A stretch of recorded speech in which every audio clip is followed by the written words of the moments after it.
Hello, আসসালামু আলাইকুম সবাইকে। আশা করি আপনারা সবাই ভালো আছেন। সবার আগে সর্বপ্রথম আপনাদেরকে রমজান মুবারক।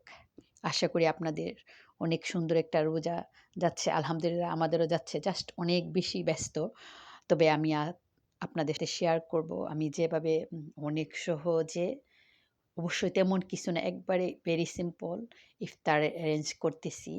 সেটা এখানে আমি নিয়েছি ডালের বড়া বানানোর জন্য ডাল, তারপরে হলো সব ধরনের মসলা, আদা, রসুন, পেঁয়াজ।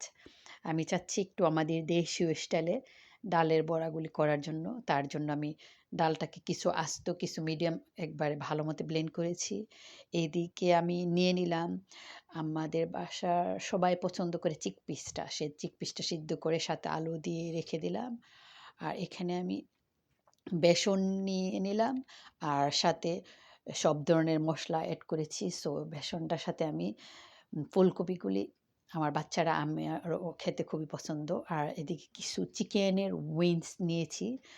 আর যারা বেশি মাংস খেতে পছন্দ না তাদের জন্য আমি এদিকে নিয়ে নিলাম বিনস, এখানে আরও মাংস নিয়ে নিলাম। এগুলা দিয়ে পাস্তাটা তৈরি করব। তারপরে কাবাবের জন্য নিয়ে নিলাম এদিকে চিকেনগুলাকে আমি সবগুলো একসাথে ম্যারিনেট করে রেখে দিয়েছিলাম। সো এগুলো দিয়ে কাবাব তৈরি করব। আর এদিকে আরও কিছু আমি কাবাব তৈরি করে ফেলেছি অলরেডি, সাথে ব্রেড ক্রাম্ব দিয়ে রেখেছি। সো এটা খেতে একটু অনেক ভালো লাগে, ক্রিসপি। তো আমি চেষ্টা করতেছি রোজার মধ্যে ইফতারিতে সারাদিন রোজা রাখার পর মনে হয় কি খাবো, অনেক কিছু খেয়ে ফেলবো, তারপরে যে টু মাচ ওয়েলি ফুডগুলো না রাখার জন্য রাখতেছি কিছু, জাস্ট ডালের বড়াটা আর একটু ফুলকপি বেসন দিয়ে তৈরি করব। আর চেষ্টা করতেছি এত বেশি টু মাচ ওয়েলি খাবারটা না রাখার জন্য। তো সব কিছু মিলে এদিকে আমি ৪টা চুলার মধ্যে সব এক একটা দিয়ে দিলাম। আমার খাবারটা যেন অনেক তাড়াতাড়ি হয়ে যায়, কারণ ইফতারের কিন্তু আর বেশি বাকি নাই। সো এদিকে কাবাব, চিকপিস, তারপরে পাস্তা সব কিছু হয়ে গেল। তো ইফতারের জন্য সামনে নিয়ে আসলাম। আর অবশ্যই একটু জুসও আমরা তৈরি করেছি বিভিন্ন ধরনের ফ্রুটস দিয়ে।